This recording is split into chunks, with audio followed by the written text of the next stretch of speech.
Following after the wisdom that comes from above as it helps one to realize what is truly important will lead us to being content. Solomon stated that a sated man loathes honey, but to a famished man any bitter thing is sweet. Proverbs 27 and verse 7. We've already noticed the fact that honey is a good thing, provided that it is consumed in moderation, as we saw in our study yesterday. However, one who is so full and has more than enough will begin to loathe something that is as desirable as honey.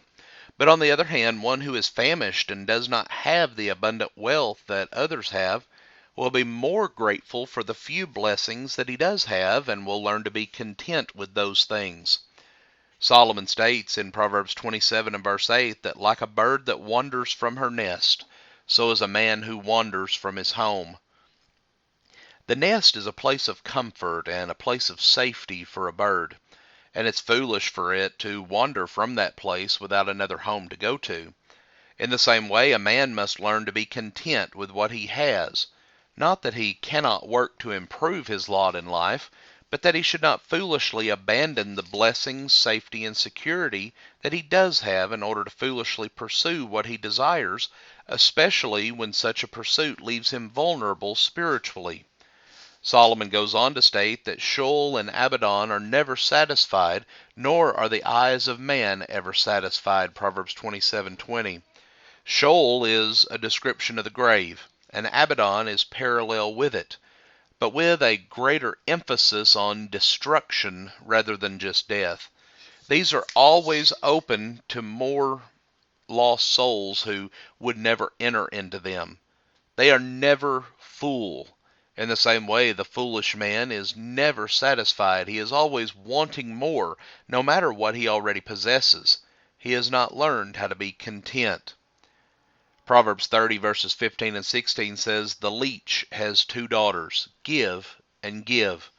There are three things that will not be satisfied, four that will not say enough, Sheol and the barren womb, earth that is never satisfied with water, and fire that never says enough." These verses further describe the insatiable desire of the fool by comparing it to various other things that will never be content. The leech's two daughters constantly cry for more. The grave is what we noticed previously. The barren womb is never satisfied.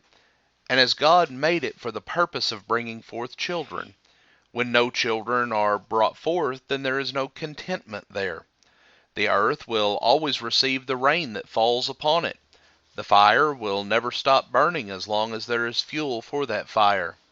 And the fool, like all of these that are never satisfied, cannot be content, no matter how much he acquires of this world's goods. But as we follow after God's wisdom, we will naturally learn to be content, because we will come to understand that all the things that the fool desires are only temporary. And as Solomon later states, "Do not weary yourself to gain wealth. Cease from your consideration of it. And when you set your eyes on it, it is gone." Proverbs 23, verses 4 and 5. Therefore, friends, let us learn to be content, rather than waste our lives in endless pursuit of material things. Let us be content. Also, one who seeks after the wisdom that comes from above will be one who is trustworthy, one who is honest. Solomon states that a man proclaims his own loyalty, but who can find a trustworthy man? Friends, many are quick to claim that they are trustworthy and reliable, yet how many actually are? According to Solomon, the number of those who are trustworthy is far less than those who claim to be. And man in general, as he rejects the wisdom that comes from above, will not be trustworthy. But why? It's because he has no greater standard than himself. He may keep his word when it is advantageous for him to do it, but when it seems better for him to go back on his word, he does it.